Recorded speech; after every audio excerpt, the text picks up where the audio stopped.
ലേവ്യപുസ്തകം 24 അധ്യായം.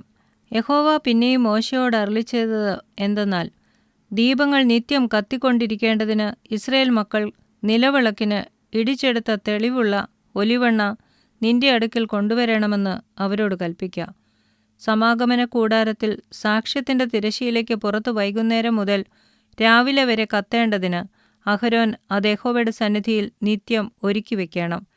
ഇത് തലമുറ തലമുറയായി നിങ്ങൾക്ക് എന്നേക്കുമുള്ള ചട്ടമാകുന്നു. അവൻ നിത്യം യഹോവയുടെ സന്നിധിയിൽ തങ്ക നിലവിളക്കിന്മേൽ ദീപങ്ങൾ ഒരുക്കി വയ്ക്കണം.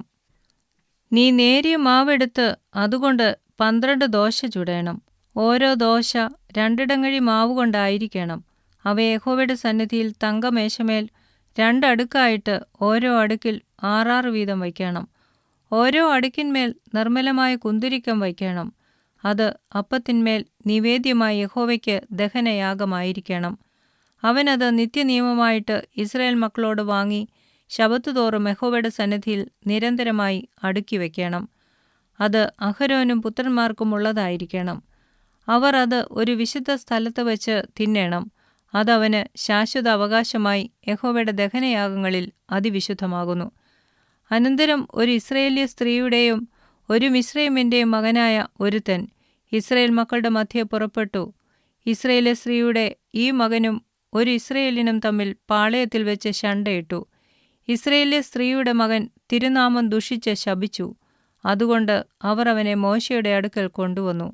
അവന്റെ അമ്മയ്ക്ക് ശെലോമീത്ത് എന്നു പേർ. അവൾ ദാൻ ഗോത്രത്തിൽ ദിബ്രി എന്നൊരുവന്റെ മകളായിരുന്നു. യഹോവയുടെ അരുളപ്പാട് കിട്ടേണ്ടതിന് അവർ അവനെ തടവിൽ വെച്ചു. അപ്പോൾ യഹോവ മോശെയോട് അരുളിച്ചെയ്തത്, ശപിച്ചവനെ പാളയത്തിന് പുറത്തു കൊണ്ടുപോക. കേട്ടവർ എല്ലാവരും അവന്റെ തലയിൽ കൈവച്ച ശേഷം സഭയൊക്കെയും അവനെ കല്ലെറിഞ്ഞു കൊല്ലണം. എന്നാൽ ഇസ്രായേൽ മക്കളോട് നീ പറയേണ്ടത് എന്തെന്നാൽ, ആരെങ്കിലും തന്റെ ദൈവത്തെ ശപിച്ചാൽ അവൻ തന്റെ പാപം വഹിക്കും. യഹോവയുടെ നാമം ദുഷിക്കുന്നവൻ മരണശിക്ഷ അനുഭവിക്കണം. സഭയൊക്കെയും അവനെ കല്ലെറിയണം. പരദേശിയാകട്ടെ സ്വദേശിയാകട്ടെ തിരുനാമത്തെ ദുഷിക്കുന്നവൻ മരണശിക്ഷ അനുഭവിക്കണം. മനുഷ്യനെ കൊല്ലുന്നവൻ മരണശിക്ഷ അനുഭവിക്കണം. മൃഗത്തെ കൊല്ലുന്നവൻ മൃഗത്തിനു പകരം മൃഗത്തെ കൊടുക്കണം. ഒരുത്തൻ കൂട്ടുകാരന് കേടുവരുത്തിയാൽ അവൻ ചെയ്തതുപോലെ തന്നെ അവനോടും ചെയ്യണം. ഒടിവിനു പകരം ഒടിവ്, കണ്ണിനു പകരം കണ്ണ്, പല്ലിനു പകരം പല്ല്, ഇങ്ങനെ അവൻ മറ്റവന് കേടുവരുത്തിയതുപോലെ തന്നെ അവനും വരുത്തണം. മൃഗത്തെ കൊല്ലുന്നവൻ അതിനു പകരം കൊടുക്കണം.